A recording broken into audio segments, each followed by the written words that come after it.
Hi, I'm Wendy Williams, owner and educator for Williams Educational Consultant. I help families with educational needs for students kindergarten through graduate school. I've worked with some great colleagues, and I'm excited to tell you that today I have Dr. Jeannine Jannot, author, speaker, and coach, who addresses popular topics on issues like stress, productivity, mindset, communication, and much more. Check out her book, The Disintegrating Student. You can purchase it on Amazon. Welcome. How are you today, Jeannine? I'm doing well, Wendy. Thanks for having me. Absolutely. Thank you so much for zooming in with me today. I appreciate it. I want to start first with asking, what do you think are the biggest obstacles facing parents as they are trying to adjust to their kids' school being virtual? Well, there's a lot, but I'm always a kind of root of the problem kind of person. And I think the place that parents need to start is really with the emotional challenge. This is just very, very overwhelming for everybody, parents and students alike. So, how I think of this is if we're trying to help our kids, a lot of the issues our kids are having around the virtual school, the being separated from friends, all the things is emotionally related. It's wrapped up in their feelings. And when our kids' brains are hot on emotions, so when they're upset, when they're angry, when they're frustrated, when they're disappointed, all those things, they can't learn. Right. So one of the things that we really have to do is first, you get on a plane, it's been a long time, but I vaguely remember you're supposed to put your oxygen mask on first and then help somebody else. Right. When it comes to emotions, that applies. So that just means that we as parents really need to be looking inward at how we're feeling right now. There is so much uncertainty. There's so many things that are out of our control, and we're afraid. We're grieving the loss of normalcy. Um, and I think all that stuff is the stuff that we really need to focus on. If it might feel kind of selfish to be like, well, I got to care about my feelings first. But if we don't get in a good place ourselves, then we're not going to be able to help our kids. And if there's also having challenges around emotions and feelings, then they're not going to be learning very well. Absolutely. I agree. I do think that we really have to recenter our own feelings and our emotions. And it's putting out our own fire before we can help our children who we love so much put out theirs and help them focus. So that is a great tip right there, is to recenter. Um, how can parents help? What can they do to help their kids to be successful in virtual learning today? So that's probably our goal as parents. We're always wanting, excuse me, to help. So the first thing is just kind of trying to show up as the best version of our parenting self as often as possible, which again is that emotional piece. And the other piece of that is self-care. So I look at this as, ultra marathoners, they have pacers that run alongside of them for chunks of their run to help, kind of keep them on track. And because it's a long, long journey. And I feel like we're in an ultra marathon right now. This is not a short term sprint that we're in that's going to be over soon.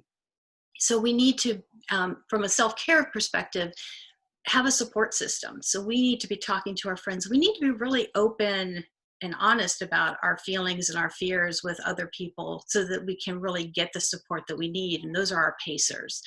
And then when we get that as parents, we can provide that to our kids. We can help be their pacers. They're looking at us.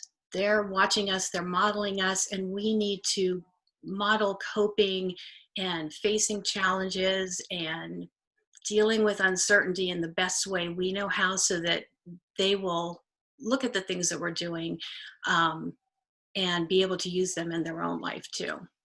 I know my self-care has changed drastically. I mean, My husband and I used to, escape and go to a lunch and a massage once a month before COVID, right? That was our date day. And now, I don't get my nails done. I hardly get my hair done. So self-care looks a bit different. And for me, I do things like work out and meditate and yoga. What are some tips that you have for parents on things they can do to self-care? One of the biggest things is to ask for what you need. So I think I think moms really tend to fall into this trap of just powering through, and they need this, they need this, they need that, and we leave ourselves for last. But when we're so drained, we only have so much time, attention, and energy in every day. We really do have to do what fills us up, whether it's alone time. I've heard parents tell me they've climbed under their bed to be alone, who live in smaller apartments. If it's your closet, if it's taking a drive, or I like to walk or sit on my porch. So I think finding the thing that, some people are, communicating via Zoom or going out, socially distant lunches, whatever it is that's helping you kind of take a breath and take a beat is self-care. It is self-care. One great thing that we could all do is just get in our car and drive. You're not around other people, put your windows down, put some old 80s on. That's exactly what my senior does. That's when she's like, I'm going for a drive. Absolutely. Takes a new meaning today. These are great tips. Just one other thing I wanted to say is that the key thing that we can do as parents, and it's really, really simple, and I think it's hard for us sometimes because it might feel too simple, like we're not doing enough, because we are parents who do a lot for our kids. The most important thing right now, and really anytime, is to be warm and supportive. That is the most protective thing that parents are providing their kids. Kids' resilience comes out of the knowing that they have structure, they have somebody who cares about them, and we want to balance we want to provide as many more warm interactions with our kids during the day as we can, because that is hugely protective. And now we have more opportunities than ever to have those interactions. So we really do need to make them meaningful, since they're still here with us at home, the majority of them anyways.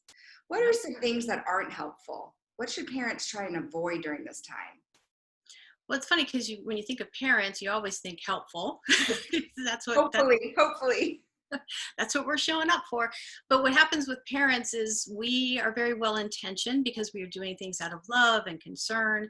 But the problem is when fear starts being a dominating force when it comes to our kids, and it is right now around school and their personal wellness too, their physical wellness. We're well intentioned, but sometimes the things we do actually have unintended negative consequences. So the biggest thing, I think, and this is one of my huge challenges because I'm a big problem solver and I enjoy control over things, is to really acknowledge what we do have control over and what we don't. And we don't have a lot of control over a lot of things right now. And so the things we don't have control over, we cannot solve those problems. So when it comes to your kid and you see them suffering, our instinct is to jump in and fix it. Right. We can't do that a lot of times. But what we can do is we can listen. We can actually, put our phones down, look our kids in the eyes, listen to what they're saying, hearing what they're saying, reflecting back that we understand what they're saying, and just be empathetic without trying to solve the problem. Which again, I think that's really, really hard. But getting back to that, we're with our families a lot right now. So we have a ton of interactions, and we want to have more high quality interactions with our family members than low quality in a day. I mean, that should kind of be our goal. Obviously, we're going to have those moments, but we want to strive for more quality, high quality. I mean, it almost makes me want to go back to when I used to be young and I was with my grandparents and we had those high quality interactions, right? Mm-hmm. We need to bring those back in. And it really seems small. Yeah, it seems small, but it's really huge because, we are our kids' safe space, and they can, they need to feel, again, that's that warmth component and that support component. They need to feel like they're being heard. Absolutely.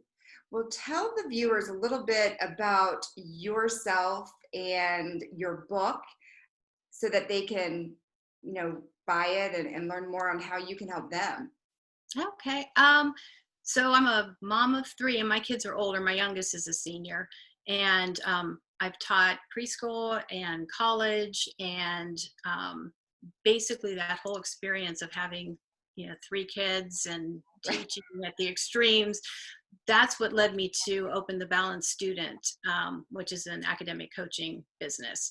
And so I see students and I help them with all the things you mentioned, skills around their productivity and helping them reach their potential, both in school and just in life, Mhm. because I was really worried about kids. They're so stressed out. And after coaching for a while, I realized there was just a lot more going on with kids, and that's what led me to write the book, The Disintegrating Student, to try to put something out there to help parents get a really overarching picture of what's going on with our kids and what's going on with parenting and what's going on in our culture and all the things that we could do to try to move in a different direction. Well, and it's And oh, go ahead. jam-packed with tips. It's jammed packed with tips. 77 of them to be exact. So, I mean, it is a go purchase this book for actual tips that will help. Yeah. And you can find me on, I have a website, JeannineJannot.com, and I have a monthly newsletter, and that's pretty much it about me. Oh, that's perfect. Before we go, tell me something that brings you joy. Hmm. So I'm a joy in the little things kind of person. So I mean, I love walking. And so if I see hummingbirds or a flower growing out of a rock or something like that, but probably since the quarantine has started, my dogs, Oscar and Lizzie, have made me super happy. I get ridiculous amount of joy just watching them sleep or eat food. I don't know what it is, but they make me very happy. That's awesome. And more people have brought four-legged friends into their home during this quarantine. So there's Mhm. something to be said for pet therapy, right? Absolutely. Well, thank you so much. I appreciate you coming in and meeting with me and letting our viewers know more about how to best handle this virtual learning during this time. I'm Wendy Williams with Williams Educational Consultants, and I look forward to seeing you again real soon. Thank you. Bye, Jeannine. Bye.